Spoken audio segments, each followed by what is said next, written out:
Hello everyone, you are most welcome to my channel.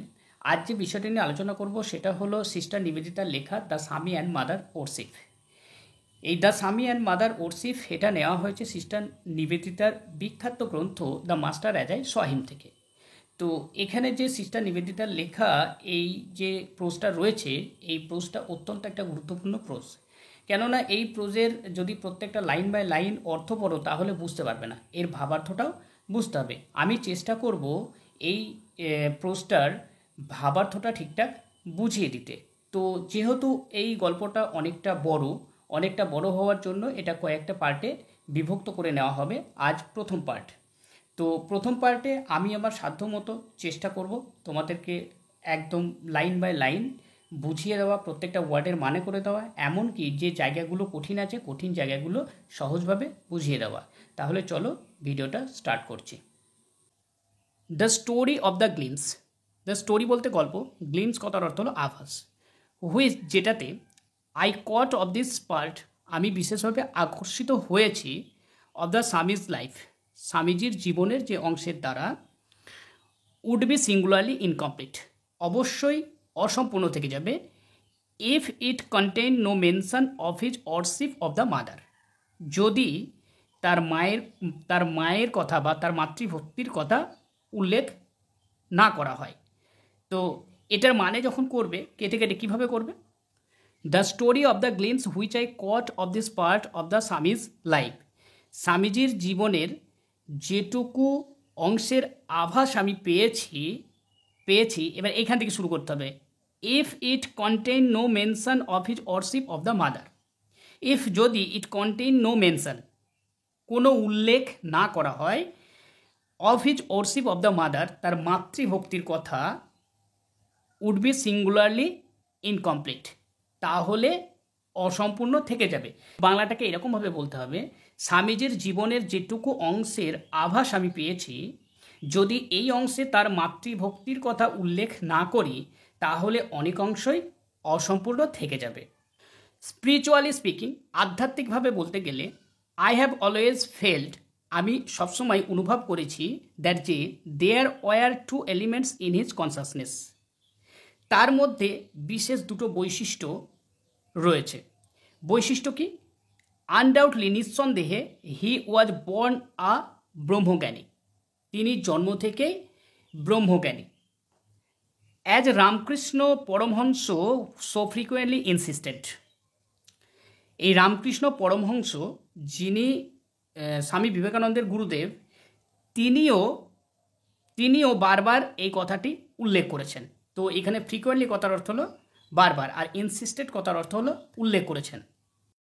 When he was only 8 years old যখন তাঁর বয়স 8 বছর, sitting at his play খেলার বয়সে, he had developed the power of এন্টায়ারিং সমাধি 8 বছর বয়সে খেলাধুলা করার সময়ই হি হ্যাড ডেভেলপড তিনি রপ্ত করেছিলেন দ্য পাওয়ার অফ এন্টারিং সমাধি এই সাধনা করার যে ক্ষমতা, এই ক্ষমতাটাকে। দ্য রিলিজিয়াস আইডিয়াস ধর্মীয় যে ধারণা, টুয়ার্ডস হুইচ হি ন্যাচারালি গ্র্যাভিটেড যার দ্বারা তিনি বিশেষভাবে আকর্ষিত হয়েছিলেন। এখানে গ্র্যাভিটেড কথার অর্থ হলো আকর্ষিত হয়েছিলেন। ওয়ার হাইলি অ্যাবস্ট্রাক্টেড যেটা ছিল একেবারে বিমূর্ত, অ্যান্ড ফিলোজফিক্যাল দার্শনিক তত্ত্বযুক্ত। The very reverse of this এইগুলির একেবারে বিপরীতে। এইগুলি বলতে কোনগুলো? Which are commonly refer to as idolatrous এখানে which are commonly refer to as idolatrous এই আইডোলট্রাস কথার অর্থ হলো মূর্তি পূজা। সাধারণ মানুষ যে মূর্তি পূজা করে, এই মূর্তি পূজার একেবারে বিপরীতে তিনি তার ধর্মীয় সাধনা করতেন। ইন হিজ ইয়থ তার যুবক বয়সে, অ্যান্ড প্রিজিউমেবলি এই প্রিজিউমেবলি কথার অর্থ হলো সম্ভবত, when he had already been some time under the influence of Shri Ramakrishna যখন তিনি রামকৃষ্ণের দ্বারা প্রভাবিত হয়েছিলেন, সাম টাইম কিছু সময় পর, he became a formal member of the সাধারণ ব্রহ্ম সমাজ তিনি সাধারণ ব্রহ্ম সমাজের একজন সদস্য হয়েছিলেন। In England and America England এবং আমেরিকাতে হি ওয়াজ নেভার নন, কখনোই তিনি এভাবে পরিচিত ছিলেন না, টু প্রিচ, প্রচার করার জন্য, এনিথিং, যে কোনো কিছু প্রচার করার জন্য, that depended on a special form, যার একটা নির্দিষ্ট আকার রয়েছে। অর্থটা এরকম হবে, ইংল্যান্ড এবং আমেরিকায় তিনি কখনোই এমন প্রচার করেননি যা বিশেষ কোনো আকারের ওপর নির্ভর করে। দ্য রিয়ালাইজেশন অফ ব্রাহ্মণ ওয়াজ হিজ অনলি ইম্পারেটিভ, ব্রহ্মার সাধনাই ছিল তার একমাত্র উদ্দেশ্য। দ্য অদ্বৈত philosophy his only system of doctrine, অদ্বৈত দার্শন তত্ত্ব ছিল তার মতবাদের একটা অন্যতম প্রণালী। The Vedas and Upanishad his sole scriptural authority, Veda এবং উপনিষদ ছিল তার একমাত্র শাস্ত্রীয় প্রতিষ্ঠান। অ্যান্ড ইয়েট, তথাপি, side by side with this, এর পাশাপাশি, it is also true that, এটা সত্য যে, in India the word mother was for ever on his lips, ভারতে মা শব্দটি তার মুখে সবসময়ই লেগে থাকতো। অর্থাৎ বলা হয়েছে স্বামী বিবেকানন্দ সবসময়ই এই মহাময়ী কালীর কথা বলতেন, অর্থাৎ যখনই তিনি কোনো কথা নিয়ে আলোচনা করতেন সবসময় এই মায়ের কথা তিনি উল্লেখ করতেন। হি স্পোক অফ হার, তিনি তার কথা এমনভাবে বলতেন, as we of one deeply familiar in the house hold life, যেমন আমরা আমাদের পরিবারের কোনো পরিচিত মানুষকে যেরকমভাবে বলি। অর্থাৎ মা কালীর কথা তিনি যেরকমভাবে বলতেন বা মায়ের কথা তিনি যেমনভাবে বলতেন, মনে হতো যেন আমাদের পরিবারে যেমন সাধারণ মানুষকে আমরা একটা সম্পর্ক ধরে ডাকি, ঠিক সেরকমভাবে এখানে ডিপলি মানে গভীরভাবে, আর ফ্যামিলিয়ার মানে একেবারে পরিচিত। ফ্যামিলিয়ার কথার অর্থ হলো পরিচিত। আর হাউস হোল্ড লাইফ মানে আমাদের পারিবারিক জীবনে। He was constantly preoccupied with her, he was constantly, তিনি সবসময়ই প্রি অকুপাইড, আচ্ছন্ন হয়ে থাকতেন, উইথ হার, তার দ্বারা। এখানে বলা হয়েছে যে তিনি সবসময় এই মহাময়ী কালীর দ্বারা আচ্ছন্ন হয়ে থাকতেন। লাইক আদার চিলড্রেন, অন্যান্য শিশুদের মতো, হি ওয়াজ নট অলওয়েজ গুড, তিনি সবসময় সুবোধ বালক হিসেবে থাকতেন না। সামটাইমস, কোনো সময়, হি উড বি নটি, বদমাইশি করতেন, অ্যান্ড রেবেলিয়াস, আবার প্রতিবাদী হয়ে উঠতেন। বাট অলওয়েজ টু হার, কিন্তু সবসময় তিনি মায়ের দ্বারা বিভোর হয়ে থাকতেন। Never did he attribute to any other, তিনি কখনোই কাউকে দোষারোপ করতেন না। এখানে অ্যাট্রিবিউট কথার অর্থ হলো দোষারোপ করা। The good or evil that befell, ভালো খারাপ যাই হোক না কেন তিনি কখনোই কাউকে দোষারোপ করতেন না। এক কথায় তিনি এটা বলতে চাইতেন যে আমাদের যা কিছু ঘটছে এই জগৎ মাতার জন্যই ঘটছে, তাই তার জন্য তিনিই একমাত্র দায়ী, এর জন্য অন্য কেউ দায়ী নয়। অন এ সার্টেন সলেন অকেশন, একটা জাঁকজমকপূর্ণ অনুষ্ঠানে, এখানে সলেন কথার অর্থ হলো জাঁকজমকপূর্ণ, অকেশন কথার অর্থ হলো অনুষ্ঠান। হি এন্ট্রাস্ট, শিখিয়েছিলেন, টু আ ডিসাইপেল, একজন শিষ্যকে, এ প্রেয়ার, প্রার্থনা, টু হার, মায়ের প্রতি। একটা জাঁকজমকপূর্ণ অনুষ্ঠানে তিনি তার এক শিষ্যকে মায়ের প্রতি কীভাবে প্রার্থনা করতে হয় সেটা তিনি শিখিয়েছিলেন। দ্যাট, যেটা, অর্থাৎ যে প্রার্থনা তিনি শিখিয়েছিলেন, যে মন্ত্র তিনি শিখিয়েছিলেন, ইন হিজ ওন লাইফ, তার নিজের জীবনে, হ্যাড অ্যাক্টেড, কাজ করেছিল, অ্যাজ এ ভার্টিয়েবল চার্ম, একেবারে মন্ত্রমুগ্ধের মতো। খুব সহজ করে বললে এরকমভাবে বলা যায়, তিনি তার শিষ্যকে যে প্রার্থনা শিখিয়েছেন যেটা তার নিজের জীবনে সত্যিকারের জাদু মন্ত্রের মতো কাজ করেছে। অ্যান্ড মাইন্ড, মনে রেখো, হি অ্যাডেড সাডেনলি, তিনি হঠাৎই যোগ করেন। টার্নিং উইথ, ঘুরেই, what was almost fierceness upon the receiver, যিনি, অর্থাৎ তার যে শিষ্য, সেই শিষ্যর দিকে হঠাৎই ঘুরে তিনি তাকে চমকে দিতেন এবং বলতেন, make her listen to you when you say it, তিনি বলতেন যখন তুমি প্রার্থনা করবে তখন তোমার কথাগুলো মাকে শুনতে বাধ্য করবে, তুমি যে কথাগুলো মাকে বলবে সেই কথাগুলো যেন মা শুনতে বাধ্য থাকে। None of that cringing to mother, মায়ের কাছে কখনো তোষামোদি করো না, অর্থাৎ মায়ের কাছে কোনো রকম দীনতা প্রকাশ করবে না। রিমেম্বার, এটা অবশ্যই মনে রাখবে। এভরি নাও অ্যান্ড দেন, যখন তখন, হি উড ব্রেক আউট, তিনি উদ্ভাবন করতেন, এখানে ব্রেকআউট কথার অর্থ হলো উদ্ভাবন করা, with some new fragment of description, এখানে উইথ সাম নিউ একটা নতুন ফ্র্যাগমেন্ট অফ ডেসক্রিপশন, তার বর্ণনার টুকরো অংশ।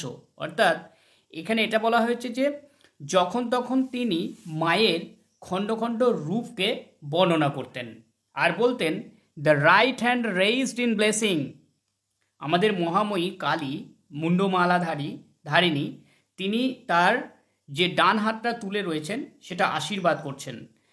The left holding the sword, এবং বাঁ হাতে ধরে আছেন খড়গ। হার কার্স ইজ ব্লেসিং, তার অভিশাপই হলো আমাদের কাছে আশীর্বাদ।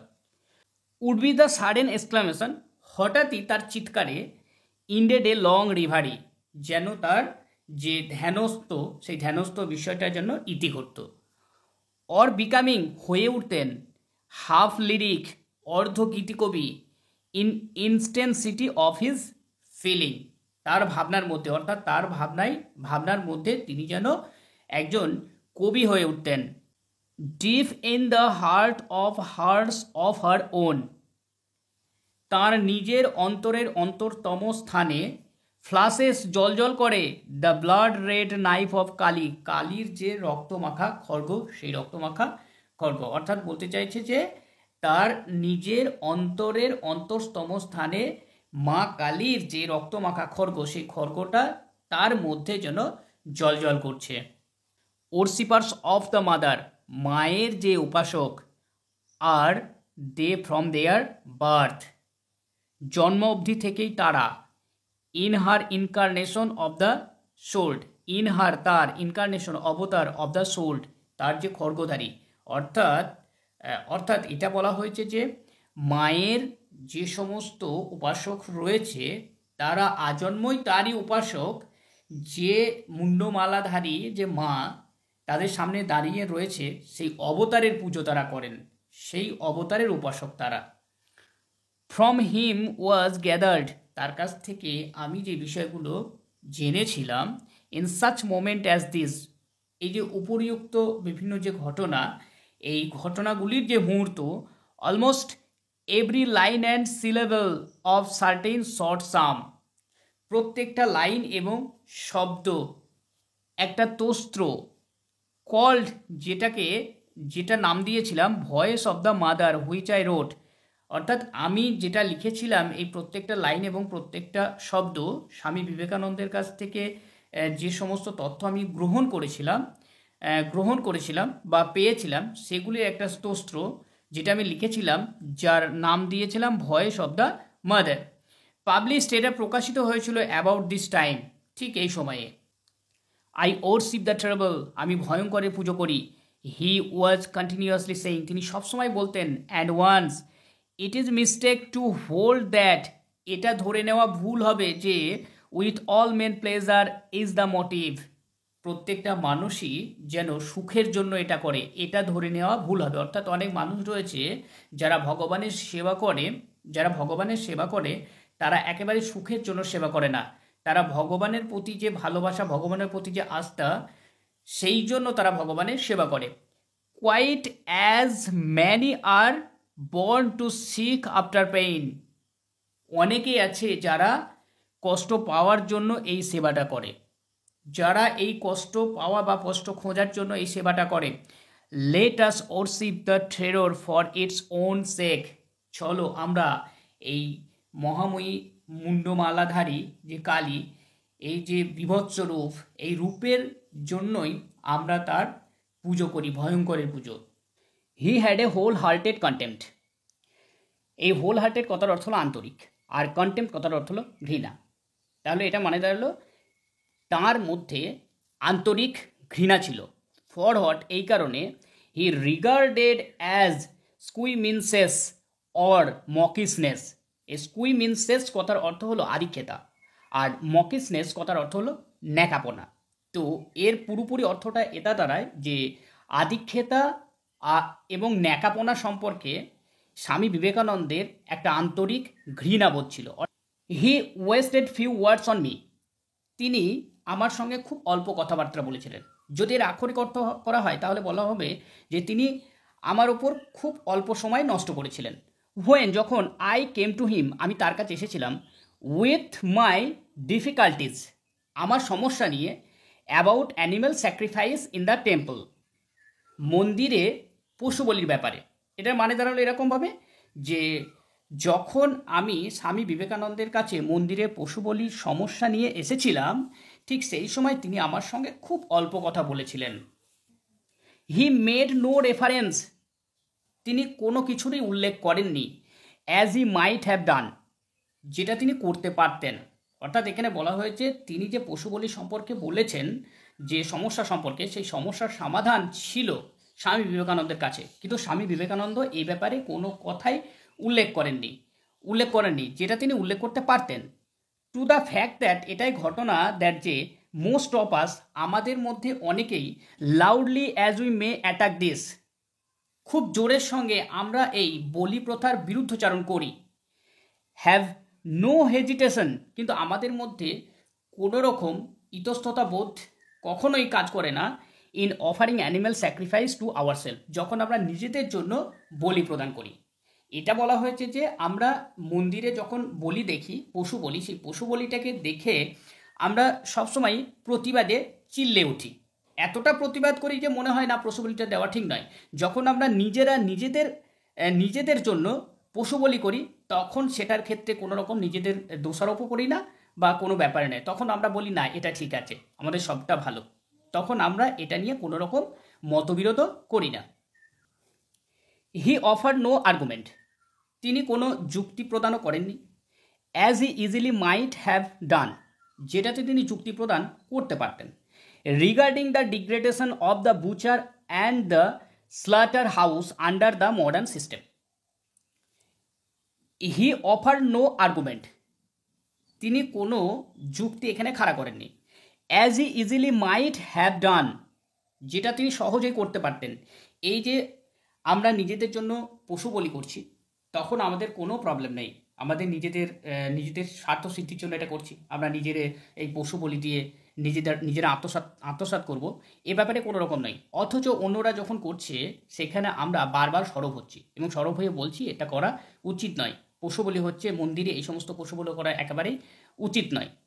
এই ব্যাপারটা সম্পর্কে তিনি অনেক যুক্তি দিতে পারতেন, কিন্তু তিনি কোনো যুক্তি দেননি। Regarding the degradation of the butcher and the slaughter house under the modern system, বর্তমানে, এখানে মডার্ন সিস্টেম মানে বর্তমানে এই স্লাটার হাউস কথার অর্থ হলো কসাইখানা, আর বুচার কথার অর্থ হলো কসাই, মানে বর্তমানে কসাইখানা এবং কসাইদের যে ডিগ্রেডেশন মানে দুরবস্থা রয়েছে, সেই সম্পর্কে খুব সহজেই তিনি কোনো যুক্তি প্রদান করতে পারতেন, কিন্তু তিনি সেই যুক্তি প্রদান করেননি। এখানে তিনি বলতে স্বামী বিবেকানন্দের কথা বলা হয়েছে। আর এখানে যিনি কথাটা বলছেন তিনি হলেন sister Nivedita. Why not a little blood to complete the picture was his only direct reply to my objection. হঠাৎই তিনি বলে উঠতেন, why not a little blood, কেন একটু রক্ত নয়, এই ছবিটাকে পরিষ্কার করার জন্য। এই ছবিটা বলতে কোন ছবিটার কথা বলা হয়েছে? যখন সিস্টার নিবেদিতা এসেছিলেন স্বামী বিবেকানন্দের কাছে, এবং স্বামী বিবেকানন্দের কাছে এসে এই যে মন্দিরে পশু বলি, এই মন্দিরে পশু বলির ব্যাপারটা তিনি তুলে ধরতে চেয়েছিলেন, সেই ছবিটা, অর্থাৎ সেই ছবিটাকে পরিষ্কার করার জন্য তিনি বললেন কেন একটু রক্ত নয়। ওয়াজ his only direct reply to my objections, was his ছিল ডাইরেক্ট রিপ্লে, উত্তর, টু মাই অবজেকশন, আমার বিরোধিতায়, মানে আমার বিরোধিতার একেবারে উত্তরে তিনি যে কথাটা বলে পিকচারটা অর্থাৎ ছবিটাকে সম্পূর্ণ করেছিলেন, তখন তিনি বলে উঠেছিলেন কেন একটু রক্ত নয়। And it was with considerable difficulty that I elicited from him, অনেক কষ্ট করে, এখানে it was with considerable difficulty মানে হচ্ছে এটা ছিল খুবই কষ্টসাধ্য, তো এটাকে বলতে হবে অনেক কষ্ট করে, that I elicited from him, আমি তার কাছ থেকে টেনে বার করেছিলাম। And from another disciple of Sri Ramakrishna, এবং শ্রীরামকৃষ্ণের অন্য আরেকজন শিষ্যের কাছ থেকে, সিটিং নেয়ার, যে স্বামী বিবেকানন্দর কাছে বসতেন। দ্য অ্যাকচুয়াল ফ্যাক্ট, প্রকৃতপক্ষ ঘটনা এটাই, the more austere side of Kali worship, Kali সাধনার আসল সত্য। তো এই সম্পূর্ণ অর্থটা এরকম দাঁড়ায়, অনেক কষ্ট করে তার কাছ থেকে এবং তার কাছাকাছি বসে থাকা শ্রীরামকৃষ্ণের অন্য আরেকজন শিষ্যের কাছ থেকে কালী সাধনার আসল সত্য আমি জানতে সক্ষম হয়েছি। That side which has transcended the sacrifice of others, যে বিষয়টা অন্যদের বলিকে অতিক্রম করেছে। এই যে বিষয়টা অন্যদের বলিকে অতিক্রম করেছে এই ব্যাপারটা বুঝতে গেলে পরে যে লাইনটা পড়বো তারপরে ব্যাপারটা বুঝতে পারবে, পরিষ্কার হয়ে যাবে। দেখো, হি টোল্ড মি হাউএভার, যাই হোক তিনি আমাকে বলেছিলেন দ্যাট যে হি হ্যাড নেভার টলারেটেড, তিনি কখনোই সহ্য করতেন না, দ্য ব্লাড অফারিং কমনলি, সাধারণ যে লোকজন রয়েছে তারা যে ব্লাড অফারিং করে অর্থাৎ যে পশু বলি দেয়, made to the demons who attend on Kali, attend on Kali, demons who attend on Kali অর্থাৎ কালীর উদ্দেশ্যে কমনলি যে ব্লাড অফারিং করা হয় সেই বিষয়টাকে তিনি কখনোই তিনি সহ্য করেন না। কারণ তার কারণ হচ্ছে this was simple devil worship, এটা হলো শয়তানের পূজা। এটা কেন বলছে? তার কারণ মা কালীর গলায় যে মুন্ডমালা থাকে সেই মুন্ডমালা হচ্ছে শয়তানদের, তো এই শয়তানদের শান্ত করার জন্য পশু বলিটা দেওয়া হয়। তো তাদেরকে শান্ত করার জন্য যেহেতু পশু বলিটা দেওয়া হয়, এই কারণেই স্বামী বিবেকানন্দ বলেছেন যে এটা হলো একটা শয়তানদের পুজো, অর্থাৎ মা কালীর পুজো নয়। তাই তিনি এই যে ব্লাড অফারিং এই ব্যাপারটা তিনি কখনোই মেনে নেননি বা কখনোই সহ্য করতেন না। And he had no place for it, তাই তার কাছে এর কোনো জায়গায় নেই। তো এখান থেকে এটা বোঝা যাচ্ছে যে বর্তমানে যে সমস্ত সাধারণ মানুষ পুজো পার্বণ করে এবং কালীর কাছে তারা যে পশু বলি দেয়, পশু বলিটা দেওয়া হয় তার গলায় যে মুন্ডমালা রয়েছে সেই মুন্ডমালার উদ্দেশ্যে, এটা সিস্টার নিবেদিতা বলতে চেয়েছেন। তো তার জন্য এই পশু বলিটা তিনি একেবারেই মেনে নেননি।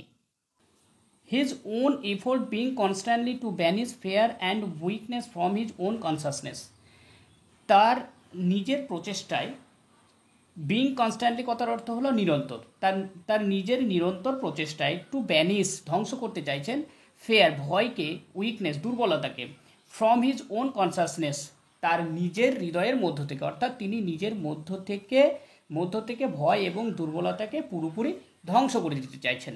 অ্যান্ড এবং টু লার্ন শিখতে চাইছেন, টু রিকগনাইজ চিনতে চাইছেন দ্য মাদার মাকে, অ্যাজ ইনস্টিংটিভলি ইন এভিল এরই মধ্যে এভিল, টেরর, সরো অ্যান্ড অ্যানিহিলিয়েশন, বলতে চাইছে এখানে শয়তান, ত্রাস, দুঃখ এমনকি ধ্বংসের মধ্যেই তিনি মাকে চিনে নিতে চাইছেন। As in that which makes for sweetness and joy, যা এই মাকে চেনা যায় আনন্দ এবং মাধুর্যতে। ইট ফলোড, এটার ফলশ্রুতি দ্যাট যে দ্য ওয়ান থিং, একটা বিষয়, he could not away was any sort of watering down of the great conception, এই যে মহৎ ধারণা, এই মহৎ ধারণাটার প্রতি কোনোভাবে তিনি লঘু করে দেখতে চান না। এখানে এটা বলা হয়েছে যে স্বামী বিবেকানন্দ তার নিজের মনের ভেতর থেকে ভয় এবং দুর্বলতাকে বিতাড়িত করতে চান, আর তিনি যে শুধুমাত্র আনন্দ এবং মাধুর্যের মধ্যেই ভগবানকে খুঁজে পাবেন তা নয়, তিনি চাইছেন সরো, অ্যানিহিলিয়েশন, এভিল এবং টেররের মধ্যেও ভগবানকে খুঁজে নিতে। অর্থাৎ সাধারণ মানুষ যেটা চায় সবসময় তারা সুইটনেস এবং জয়ের মধ্যেই ভগবানকে খুঁজতে চায়, তারা কখনোই এই যে ইভিল, টেরর, সরো এবং অ্যানিহিলিয়েশন এর মধ্যেও খুঁজতে চান না। কিন্তু স্বামী বিবেকানন্দ এখানে নিজের মধ্যে এমন একটা শক্তি তৈরি করতে চাইছেন যে শক্তি দিয়ে তিনি মাকে অবশ্যই এই আনন্দ এবং মাধুর্যের মধ্যে তো তিনি চিনবেনই, তার সঙ্গে সঙ্গে তিনি এই যে শয়তান, ত্রাস, দুঃখ, যন্ত্রণা এমনকি ধ্বংসের মধ্যেও তিনি মাকে চিনতে চান। তো ভিডিওটি যদি ভালো লাগে অবশ্যই লাইক, শেয়ার, কমেন্ট করবে, আর যারা নতুন তারা সাবস্ক্রাইব করবে। Thank you for watching my video.